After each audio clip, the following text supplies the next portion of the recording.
pessoal do contábil e tributário.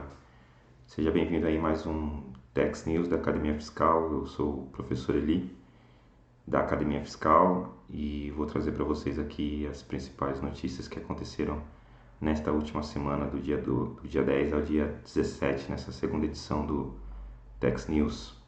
Vamos ver o que a gente tem de bom aí, o que aconteceu no mundo tributário, fiscal e contábil nessa semana, as coisas mais importantes que impactaram aí no dia a dia.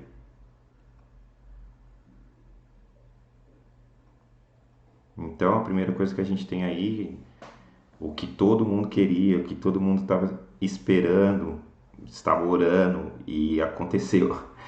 A IN 1965 prorrogou o prazo da apresentação da ECF para até o dia 30 de setembro. Então tem mais um fôlego aí, pessoal, para vocês correrem e apresentar a ECF. Agora não deixe para a última hora, porque realmente me parece que vai ser a última prorrogação, tá? Vamos falar um pouquinho disso aí. A nova consolidação das leis tributárias do ISS para o município de São Paulo. Então, vamos falar dessa consolidação, o que esse decreto trouxe. Seria aí um novo Código Tributário Municipal aqui de São Paulo, com bastante coisa interessante. Vamos falar também dessa solução de consulta, que saiu publicada agora no dia 13/7, que diz respeito a créditos de PIS e COFINS em relação à aquisição de uniformes utilizados nas atividades de prestação de serviço. Bem interessante essa solução de consulta.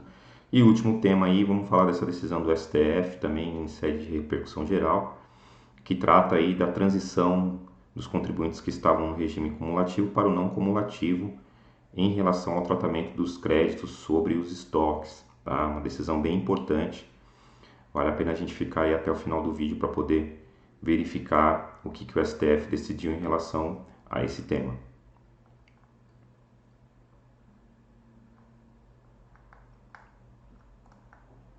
Então aí, falando já da IN, né, 1965, foi publicada aí no dia 15/7, está bem fresquinha, e a Receita atendeu às preces aí dos contribuintes e dos profissionais, porque ela prorrogou, né, para até dia 30 a entrega da ECF, tá? Então está oficialmente já publicado, então vocês podem aí ficar mais tranquilos. Porém, fica aquela ressalva, né? Não deixe para entregar em setembro, no último período aí realmente, porque a tendência é que não haja mais prorrogação. Mas é uma excelente notícia aí, ajudou bastante o pessoal. Ficamos muito felizes em receber e comemorar essa notícia, né?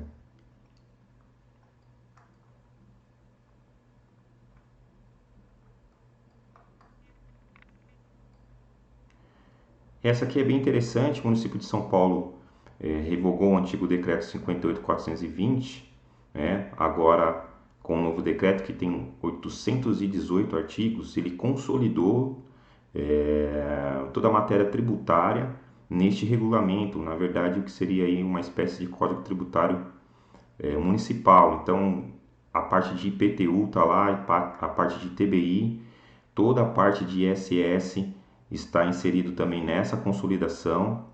A TFE, a TFA, a TRSS, contribuição de melhoria, contribuição de custeio para iluminação pública, cadastro, CADIM, tudo vai estar lá. Tratamento de fiscalização, formalização de crédito tributário, o processo administrativo fiscal municipal, PAF municipal, né? Vai estar lá.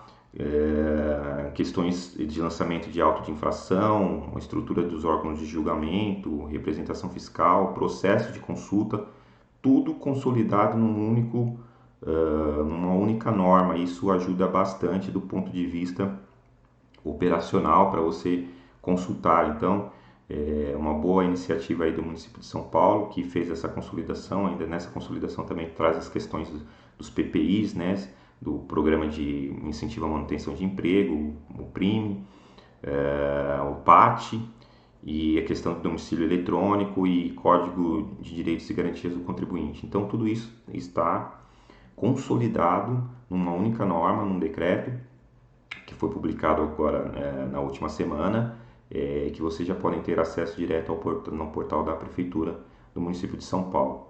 Perfeito? Então tomem cuidado aí ao renovar os dispositivos legais, porque os dispositivos legais vigentes agora são esses que estão inseridos no regulamento.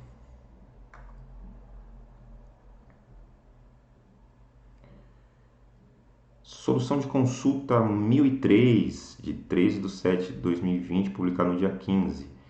Trata aí da possibilidade ou não do aproveitamento de créditos em relação à aquisição de uniformes, né? Dentro do que a gente já vem discutindo há algum tempo aí sobre o conceito de insumos, né?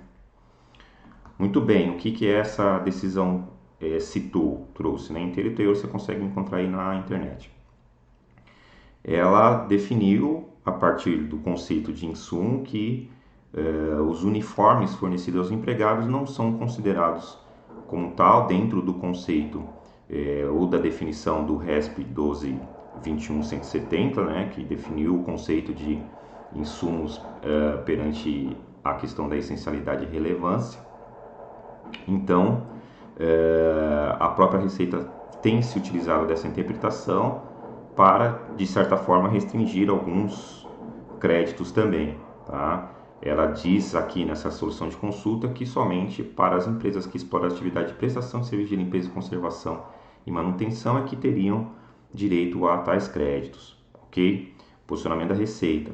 O meu posicionamento, a gente continua entendendo que se você fizer o teste da subtração, essencialidade e relevância, dependendo da atividade exercida, o uniforme ele passa a ser até um EPI. E o EPI,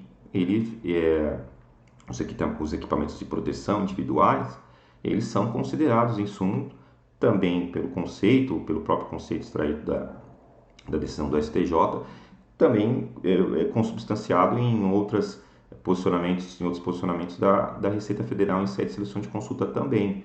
Por quê? Porque em determinadas atividades, o uniforme, principalmente na área industrial, ele tem um caráter de EPI, de equipamento de proteção. Pensa quem trabalha numa forja, né? Pensa quem trabalha em situação industrial de risco, em que o uniforme ele é um item de proteção. Nesses casos, me parece ainda que deve prevalecer que este item ele deve ser considerado como um insumo, sim. Porém, como a gente vem sempre falando na questão de PIS e COFINS, eu tenho que analisar toda a cadeia produtiva para verificar se esse item realmente se insere neste conceito a partir do teste de subtração. Então, depende de atividade para atividade. Eu não posso simplesmente generalizar e dizer que os uniformes podem ser apropriados créditos nas suas aquisições ou não. Vai depender fundamentalmente de cada atividade, de como este uniforme ele se insere na questão da essencialidade e relevância. Perfeito?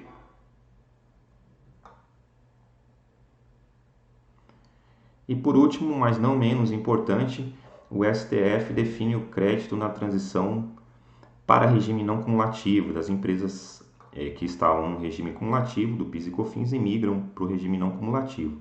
Tá? Então aí a principal discussão diz respeito à aplicação das alíquotas, né? Porque quando a empresa está no regime cumulativo, ela recolhe lá PIS a 0,65% e COFINS a 3%. Quando ela migra para o regime não cumulativo, e não pode tomar créditos, né? Quando ela migra para o regime não cumulativo, ela passa a tributar as suas saídas a 7,6% e 1,65% para COFINS e PIS, respectivamente, com a possibilidade de créditos. Ocorre que quando essa empresa faz a transição do regime cumulativo para não cumulativo, ela tem um estoque, né, de aquisição lá de períodos anteriores que está na sua empresa e esse estoque automaticamente vai migrar para um regime não cumulativo, né? Então, há toda a discussão diz respeito sobre a limitação do cálculo em relação a esse estoque. Então, a lei, tanto a 10.637 quanto a 10.833, ela delimita que o cálculo sobre esse estoque deve ser feito com base nas alíquotas do regime cumulativo, mesmo eu estando inserido agora no regime não cumulativo. Então, em tese, o que os contribuintes defendem e que me parece ser um entendimento razoável e justo, é que esse estoque inicial no regime cumulativo, vindo do regime, saindo do regime cumulativo e indo para um regime não cumulativo, deveria ser calculado sim a 1,65, 7,6. Já as duas leis do PIS e COFINS, respectivamente, delimitam a aplicação a 0,65% e 3%, respectivamente, o que gera uma limitação da apropriação desse crédito, reduzindo consubstancialmente aqueles estoques que serão vendidos com a alíquota do não cumulativo. Então, vejam vocês que quando a empresa ingressa no regime não cumulativo, a alíquota de saída dela será 7,6 e 1,65. Porém, toda a base de crédito daquilo que ela adquiriu e que está no seu estoque antes dessa migração, ela só terá o crédito de 3,65. Não me parece realmente razoável, razão a qual os contribuintes ingressaram com as ações discutindo essa limitação. Tá?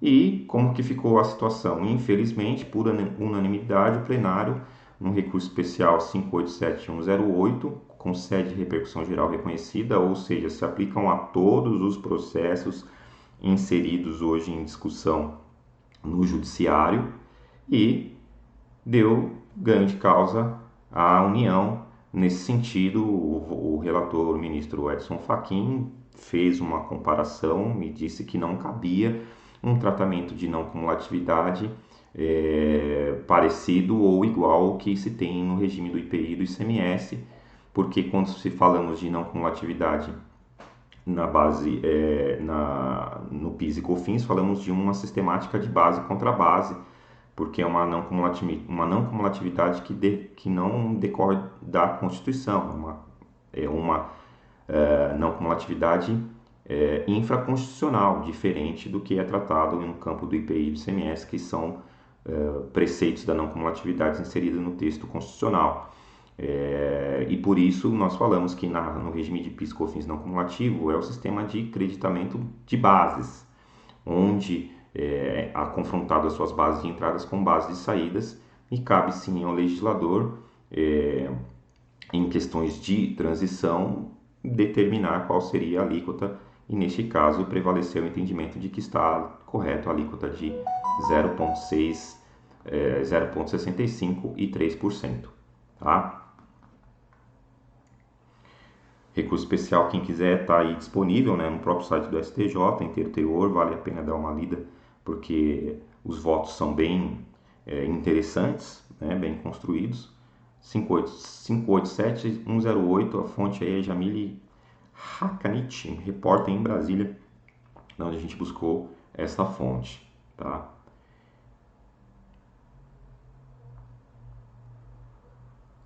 Então é isso, pessoal. Era o que tínhamos para essa semana, esses 4 itens que a gente identificou como sendo de importância e relevância para que você se mantenha atualizado, sabendo sempre o que está acontecendo no cenário fiscal, tributário e contábil, que você continue se atualizando aqui com a gente. Toda segunda-feira vai para o ar o nosso Tax News, alguns um pouco mais longos, dependendo da quantidade de assuntos, da importância e relevância, alguns um pouco mais curtos. Mas o fato é que a gente tem procurado levar para vocês aí informação para que você não tenha, no momento em que você não tem tempo durante a semana, na segunda-feira já está tudo aí explicadinho para você. Eu espero que esses vídeos estejam sendo úteis para vocês. Por favor, a gente precisa saber se isso está sendo útil, se vocês estão gostando. Então, deixa aí um comentário, porque é o que incentiva a gente a continuar com o trabalho. Porque se não tiver a demanda e o alcance necessário, a gente realmente não vai continuar desenvolvendo este trabalho, porque precisamos que as pessoas realmente tenham alcance e acesso a ela. Então compartilhe nas suas redes sociais. Esse vídeo também vai para o Instagram. Faça sua inscrição aqui no nosso canal, faça a inscrição também no nosso Instagram, e tem os nossos links aí da nossa página da Academia Fiscal, com os nossos cursos lá presencial e EAD. Em breve voltaremos com força total. Fiquem fortes e com fé em Deus, Na próxima segunda estaremos juntos. Um forte abraço.